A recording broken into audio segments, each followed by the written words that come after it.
നമസ്കാരം. Welcome to Geetha's ഭക്തി ഗീതം. വൺ ഡേ വൺ ശ്ലോകം. ശ്രീമദ് മഹാഭാഗവത മഹാത്മ്യം 315th day. Today 5th sloka of 5th chapter. For details please see the description box. Geetha's ഭക്തി ഗീതം ഒരു ദിവസം ഒരു ശ്ലോകം. ശ്രീമദ് മഹാഭാഗവത മഹാത്മ്യം 315ാം ദിവസം. ഇന്ന് 5ാമത്തെ അധ്യായത്തിലെ 5ാമത്തെ ശ്ലോകം. ഓം നമോ ഭഗവതേ വാസുദേവായ. ഓം ശ്രീകൃഷ്ണ പരമാത്മനേ നമഃ. ഹരിശ്രീ ഗണപതയേ നമഃ. അവിഘ്നമസ്തു ശ്രീ ഗുരുഭ്യോ നമഃ. ഓം തത്സത്. കൃഷ്ണം നാരായണം വന്ദേ. കൃഷ്ണം വന്ദേ വ്രജപ്രിയം. കൃഷ്ണം ദ്വൈപായനം വന്ദേ.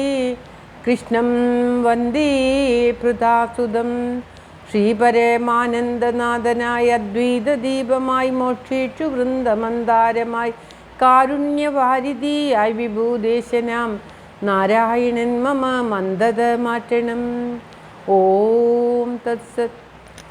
ശ്രീമദ് മഹാഭാഗവത മഹാത്മ്യം 5ാമത്തെ അധ്യായത്തിലെ 5ാമത്തെ ശ്ലോകം. ഏകദാ കുലടാസ്താസ്തു ഭൂഷണാന്യപി ലിപ്സവാ തദർത്ഥം നിർഗതോ ഗേഹാത് കാമാന്തോ മൃത്യുമസ്മരൻ. ഏകദാ കുലടാസ്താസ്തു ഭൂഷണാന്യഭിലിപ്സവാ തദർത്ഥം നിർഗതോ ഗേഹാത് കാമാന്തോ മൃത്യുമസ്മരൻ. ഓം തത്സത്.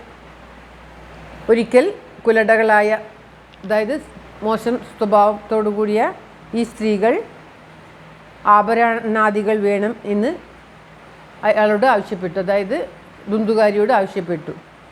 അവൻ, ആ സ്ത്രീകളുടെ അടിമയായ അവൻ, അതിനു വേണ്ടിയിട്ട് മൃത്യു വരും എന്നു കൂടി ഓർക്കാതെ വീട്ടിൽ നിന്നും ഇറങ്ങി പുറപ്പെട്ടു. അവർ ആവശ്യപ്പെട്ട ആഭരണങ്ങളും ധനാദികളും കൊണ്ടുവരുവാനായിട്ട് എങ്ങനെയെങ്കിലും ഏത് മാർഗത്തിൽ കൂടിയും കൊണ്ടുവരണം എന്നുള്ള നിശ്ചയത്തോടു കൂടി തൻ്റെ മൃത്യുയെപ്പോലും ഭയപ്പെടാതെ വീട്ടിൽ നിന്നും ഇറങ്ങി പുറപ്പെട്ടു എന്നാണ് പറയുന്നത്. കാമാന്തനായ മനുഷ്യൻ ഒരു വീണ്ടുവിചാരവും ഉണ്ടായിരിക്കുകയില്ല. അവർ എന്ത് ചെയ്യും, എപ്പോൾ ചെയ്യും, എങ്ങനെ ചെയ്യും എന്ന് ഉള്ള ഒരു നിശ്ചയം അവർക്കു തന്നെ ഉണ്ടായിരിക്കുകയില്ല. അത്രയ്ക്കും ഒരു അന്ധ ആയിട്ടുള്ള മോഹമായിരിക്കും അവരിൽ ഉണ്ടായിരിക്കുക എന്നാണ് ഈ ശ്ലോകത്തിലൂടെ പറയുന്നത്. ആ വേശ്യ സ്ത്രീകൾ തങ്ങൾക്ക് ആഭരണങ്ങളും മറ്റും വേണമെന്ന് പറയുമ്പോൾ അതിൻ്റെ ഭവിഷ്യത്ത് പോലും ഒന്നും ആലോചിക്കാതെ, തനിക്കത് എത്രത്തോളം ആപത്തുണ്ടാക്കും എന്ന് ആലോചിക്കാതെ അവ കൊണ്ടുവരാനായിട്ട് ആ ദുന്ദുകാരി വീട്ടിൽ നിന്നും ഇറങ്ങി പുറപ്പെട്ടു എന്നാണ് ഈ ശ്ലോകത്തിൽ പറയുന്നത്. മൃത്യു പോലും സ്മരിക്കാതെ, തനിക്ക് ഇങ്ങനെയുള്ള ദുഷ്പ്രവൃത്തികൾ ചെയ്താൽ അല്ലെങ്കിൽ തനിക്ക് മൃത്യു വരും, അപ്പോൾ താൻ ഈ ദുഷ്പ്രവൃത്തികൾക്ക് ഫലം അനുഭവിക്കേണ്ടി വരും എന്നുള്ള ഒരു ചിന്തയുമില്ല. കാമത്താൽ അന്ധനായ അവൻ വീട്ടിൽ നിന്നും ഇറങ്ങി പുറപ്പെട്ടു എന്നാണ് ഈ ശ്ലോകത്തിൽ പറയുന്നത്. കാമത്താൽ അന്ധനായിപ്പോയാൽ അവർ എന്തൊക്കെ ചെയ്യും എന്ന് അവർക്ക് തന്നെ അറിയില്ല എന്ന് നാം അടുത്ത കാലത്തായി ന്യൂസ് പേപ്പറിലൊക്കെ കാണുന്നതാണ്. ഇപ്പോഴത്തെ ചെറുപ്പക്കാർ ചെയ്യുന്ന ഓരോ അന്ധത. ശ്ലോകം ഒരിക്കൽ കൂടി. ദുന്ദുകാരീ ഗൃഹേ തിഷ്ഠത്. ഓം ശ്രീകൃഷ്ണായ നമഃ. ഏകദാ കുലടാസ്താസ്തു ഭൂഷണാന്യ അഭിലിപ്സവാ തദർത്ഥം നിർഗതോ ഗേഹാത് കാമാന്തോ മൃത്യുമസ്മരൻ. ഓം തത്സത്.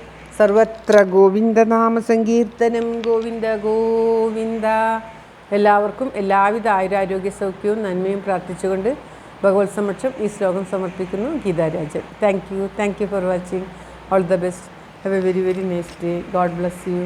ദൈവം അനുഗ്രഹിക്കട്ടെ. എല്ലാവിധ നന്മയും എല്ലാവർക്കും ഉണ്ടാകട്ടെ. ഓം തത്സത്.